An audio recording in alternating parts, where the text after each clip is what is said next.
Hi, my name's Jesse. I play guitar and sing in a band called Days N Daze. Fat Records asked me to talk a little bit about 5 albums that shaped me as a person and or a musician. So I'm just going to go in the order that I heard them. So first is Sum 41's All Killer No Filler, which came out in 2001. So I heard it when I was like 10 or 11. And it was irreverent and rebellious and super catchy, and I just loved it. I had the little hit clips. I don't know if anybody remembers that, but I had a hit clip of Fat Lip. So I'd even listen to that, like just the chorus over and over.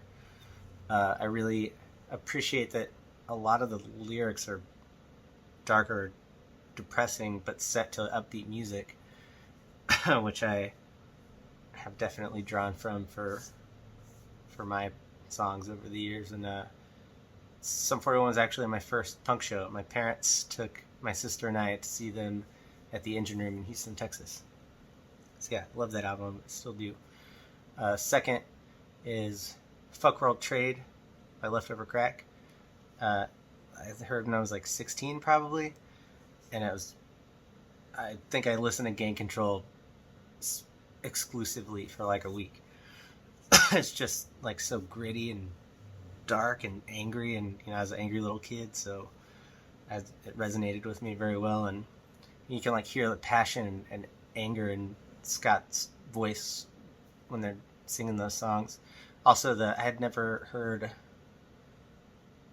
ska that like gritty and like crusty before, and I loved it.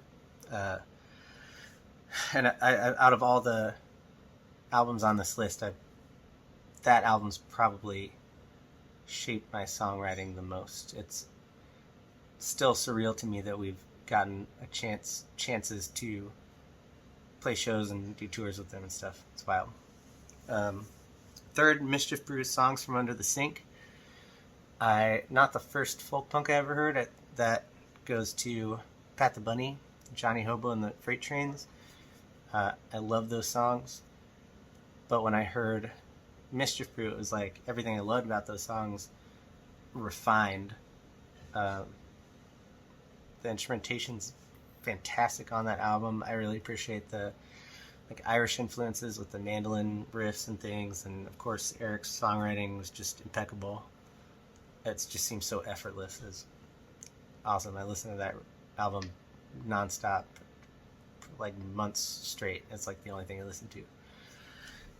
Let's see. Fourth, Watsky, Cardboard Castles. Is just a super posy album, but it's easy to kind of veer into something being cheesy when you go for a positive tone to it, and Watsky just nails it. Keeps it genuine the entire time. And it's still something I put on when I'm feeling discouraged or like I've bitten off more than I can chew. It's like my kick in the pants album. And it helped me through a rough time in my life. So, yeah, Cardboard Castles, specifically the titular track, is just phenomenal. Great, uplifting tunes when you need to hear them, and his cadence is just incredible as well. That dude can rap so fast, and I mean, I'm nowhere near his level, but I've certainly, tried my hand at it for a few of our songs. It's been a really fun way to try and write. Let's see. Last is an album that I just heard pretty recently, actually, at the end of last year. I think it only came out in March of last year, in 2020, but I heard it in December. It's Oliver Tree's "Ugly is Beautiful," and it's not something that I would typically listen to, or that I've never really listened to before. It's kind of like electronic hip hop. I mean, it's different, but it's rad. Give it a chance. It's just silly enough to not take itself too serious, but there are like these really genuine emotional moments throughout the album, and it's another one that's like motivate music. So that's my like wake up. Those are my breakfast tunes to get my ass out of bed and get me moving. So yeah, those are 5 albums that I really appreciate and that have shaped me as a person and a musician.